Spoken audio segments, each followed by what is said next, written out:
السلام عليكم ورحمة الله وبركاته أصحابتي soo dhawaada channelkayga Nahyan Cooking haddii aad nagu cusub tahay fadlan subscribe noo saar haddii aad hore noola joogtayna like-ta naga baqayn ha ilaawid inoo share garaysid comment qurux badan dhiirigelinta waa xaggeena asxaabtayda waxaan sameysanaynaa juice ama cabitaankana waxaan ka sameynaynaa si alaabtan kan waa caano yogurt waaye intana waxaan ku haystaa cambe iyo moos intaan mise isku shiidaya sokor yar ku daraya sokorta dii aad jecleen waa ka dhaafi kartaa laakiin ana wax yar ku darsanaya intaas is waaye isku soo shiidaa isku soo laabanaya insha Allah ay asxaabtayda juice-ka waa soo shiiday waa kan ay asxaabtayda waa soo shiiday cabitaankii ama juice-ki saa quruxda badan ku soo baxay maasha Allah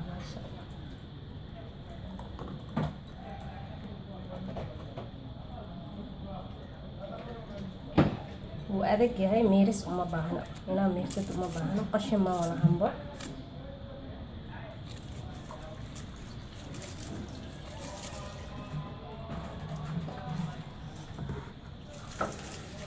maasha Allah tabaaraka raxmaan ka faa'iideysta insha Allah waa yogurt iyo cambe